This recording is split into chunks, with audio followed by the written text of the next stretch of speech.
Some had just seconds to spare before their homes and neighborhoods were consumed by the deadly fires in California. A plume of smoke rose from the pocket fire near Geyserville, Calif, on Thursday. Credit Derek Watkins. The New York Times. Santa Rosa, Calif. Blaring car horns warned of the rushing wildfires in Northern California last week. So did exploding propane tanks and police megaphones. The smell of smoke was a sign of what loomed on the horizon. Frantic banging on the door by neighbors was an indication that the fire was dangerously close. Some of those who survived what is considered the deadliest outbreak of fire that the state has ever seen fled the flames with just seconds to spare.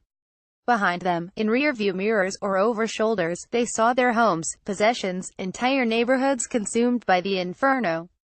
They are left now with memories, intense ones, unforgettable ones, of relaxing quietly on a Sunday night one moment and running for their lives the next. What they cannot forget is the fire, its quickness and heat, its smell and destructive nature. These are some of the stories of those who saw the fire and tried to outrace it. I was watching a movie with my 19-year-old granddaughter and I smelled smoke, and I looked out the window to see flames approaching, recalled Maureen Grinnell, 77, who lives in the hills north of Napa with her husband, Sheldon, 89. I went outside to try to wet things down with the hose, but it was clear it was futile, and we just had to get out of there. At that point, she said, it was a rush for safety. From when I first realized what was happening until we left, it was no more than 7 to 10 minutes, Ms. Grinnell said, but by the time I started to back the car out of the garage, the house was already on fire. We always thought the alert system would give us time, but there was no notice, no warning. We took almost nothing with us. It was me, my husband, who uses a walker, our granddaughter, and her poodle. We started going down a hill, but it looked like we couldn't go through, so we turned around and went the other way. But we didn't go far before the road was blocked, and firefighters told us we had to turn back the first way we went, so we did. I wasn't sure we could get through. I drove down the road through smoke with flames on both sides. Brad Weinfer, 64, a resident of a Santa Rosa subdivision where hundreds of houses burned, said neighbors were wakened by neighbors, barking dogs, police officers and exploding propane tanks. We heard constant explosions. The winds were so strong. Trash cans were blowing over, he said. The police came by with a megaphone. They said, evacuate now, evacuate. No upside-down cars in the Coffee Park neighborhood in Santa Rosa, Calif, on Wednesday. Credit Josh Hayner. The New York Times. A car horn woke up Tom Caserta of Santa Rosa. It was a neighbor across the way. I think his daughter showed up and was blasting the horn saying, hurry up, Dad, hurry up, Mr. Caserta said. Then a deputy came down and started yelling, leave, leave, so we got maybe 10 minutes. We could see it coming over the hill. The smell of smoke woke Doug Hudgel, also of Santa Rosa. We drove over to see what was up. We saw the flames coming over the hills, Mr. Hudgel said. We headed back home and we got the push alert just as we got home, he said. Within 5 minutes we had pretty serious embers flying over our house. We had to leave. The house behind us was already on fire. We had barely enough time to get out. At a shelter on the Sonoma County Fairgrounds, Candace Hayes walked with her cane, her service dog, Copper, and a friend. Ms. Hayes, 61, who is blind, was awakened at 3:30 a.m. Monday by someone banging on my door in Santa Rosa. The neighbor told her, get out, there's a fire on the ridge. She left with neighbors, and returned because they thought it was safe. They were ordered to evacuate a few hours later. Her situation is made more difficult by her unfamiliar surroundings. If I have to go to the bathroom, she said, I have to wake someone up for assistance. But her home survived and she said, I'm lucky to be here. As she walked her dog, she said she was grateful for the friend whose shoulder she placed a hand on. The experience, she said, is shocking and terrifying. A burned-out structure in Glen Ellen, Calif, on Wednesday.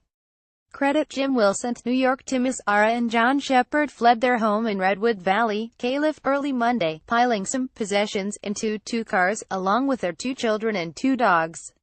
They lived in a remote house in a wooded area. But the flames closed in so quickly that they could not make it down their mile-long driveway. They abandoned the cars and fled on foot, scattershot, unsure where to go. Mindy Ramos, Ms. Shepard's sister, said a neighbor, Paul Hansen, found Ms. Shepard hours later in the driveway. Ms. Shepherd, 40, was badly burned, but lucid enough to ask for water. Her daughter Cressa, 17, who Mr. Hansen found nearby, was also severely injured.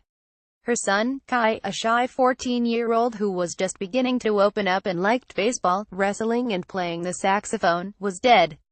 Mr. Hansen found some water for the women and called 911. Paul said it appeared they had just dropped where the fire washed over them, Ms. Ramos said. Mr. Shepherd, 44, was separated from his wife and children, but family members found him at a hospital with severe burns. On Friday, all three were still hospitalized and unable to speak, Ms. Ramos said. It was unclear whether they knew that Kai was gone. We had to run for our lives, said Pamela Taylor, 66, who lost her trailer and everything in it at a Santa Rosa mobile home park. A gigantic fireball jumped across the freeway, she said, from the barn to the trees around the trailer park. I saw 2 trailers and 5 cars engulfed in flames in a matter of minutes. She and her guest then pounded on the door of a friend's trailer to wake her. Everyone who lives there is old and needs help, Ms. Taylor said. I still don't know that everyone got out alive. Items that were collected from the rubble were set out on steps in the Coffee Park neighborhood of Santa Rosa, Calif, on Wednesday.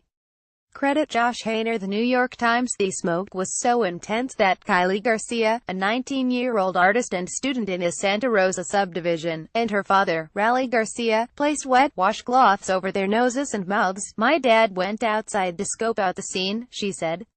A burning leaf hit him in the face.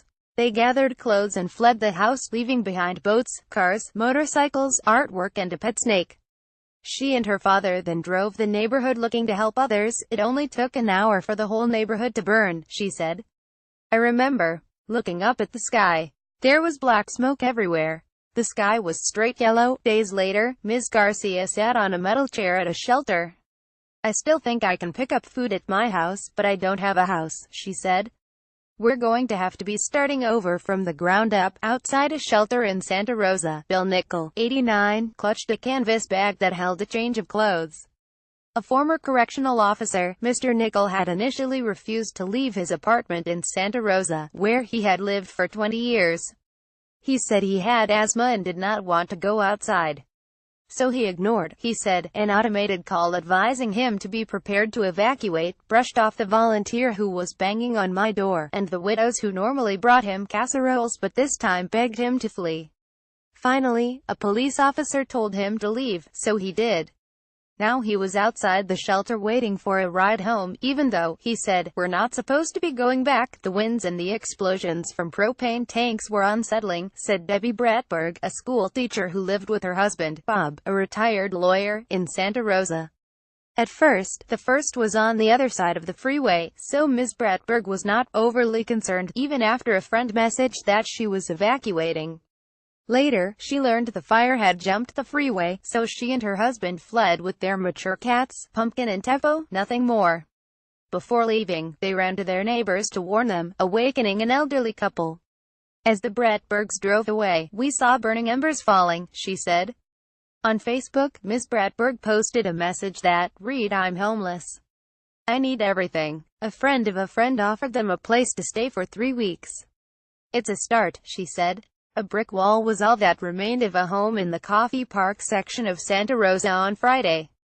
Credit Jim Wilson. New York Times. Tom Caserta, 69, credited goats and luck for his family's survival and the fact that their house north of Santa Rosa escaped the flames even as houses around them burned to the ground.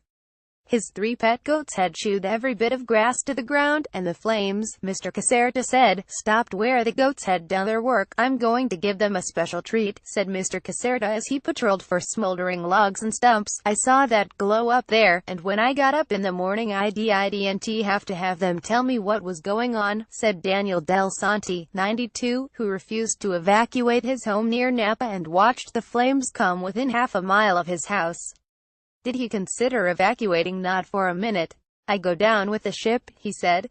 Reporting was contributed by Adam Nagorny from Los Angeles, Stacy Soley and Carol Pogosh from Santa Rosa, Calif, and J.C. Fortin and Richard Perez Pina from New York.